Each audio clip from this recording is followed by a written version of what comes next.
Kumustahin kaya natin? Masaya ba ang mga pasahero ng LRT2? Aba, sige Ngayong nga. merong 50% discount. Alamin natin yan.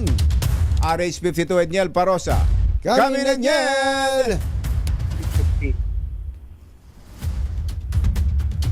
Limit card. Edniel. Go, go, go, Edniel! Jerry, Yes, Anthony, go. kausap ko lang itong mga tauhan ng LRT Line 2. Dahil ng parating eksena tuwing Lunes na umaga, blockbuster yung pila rito sa Antipolo Station. Itong pinakadulong istasyon ng Line 2 dito sa may Eastern Metro Manila. Kabilang sa mga nakausap din natin mga pasahero na abutan natin ngayong umaga, itong mga manggagawa, biyahe hanggang dulo rin, direct to Maynila. Yung dating pamasahe nila na 35 pesos, nagulat sila, 17 na lamang. Aba, tingnan mo nga naman yan, oo. Hindi pwede yan. Hindi pwede yan.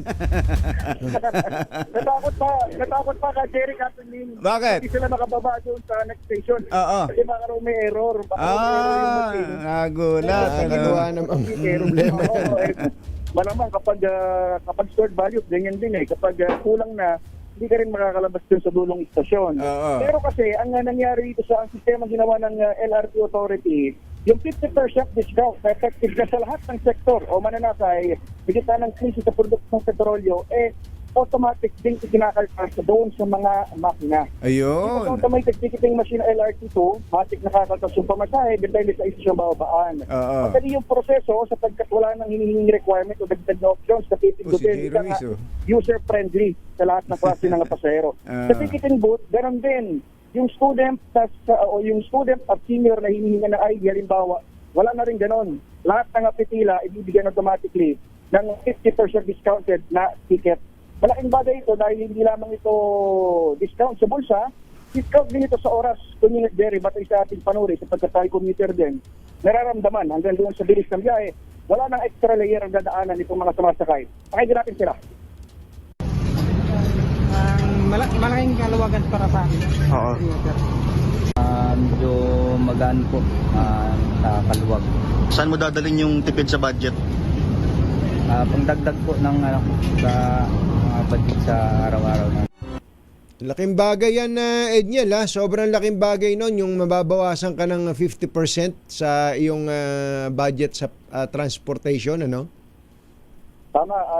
Teka muna, Edniel, nakita ko yung pila, nabanggit mo, blockbuster, no? Blockbuster, na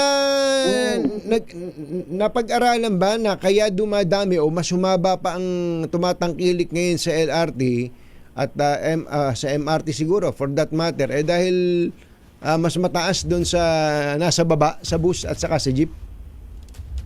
Wala pang lumalabas sa tingin sa Jerry, pero alam natin kapag Monday rush hour, lalo na din sa dulong station sa Antipolo, talagang din itong eksena. Marami talaga. Daming tao eh. Ang ginagawa kasi katingin sa Jerry, hindi lahat pinapakyat sa platform.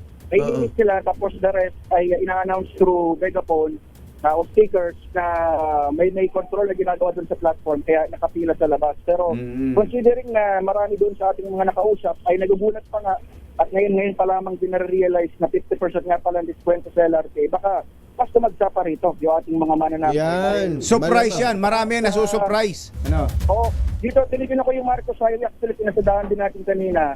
Sa totoo lang, marami-rami pa naman yung sumaayong po pasadang jeepney kahit may mga transport group na nagkasagawa ng kilos protesta. Pero kung magpapatuloy itong krisis sa langis, mabuting alternatibo itong LRT dahil maliban nga sa mas mabilis, ito nga, yung May discount niya, malaking bagay. Laking bagay yan.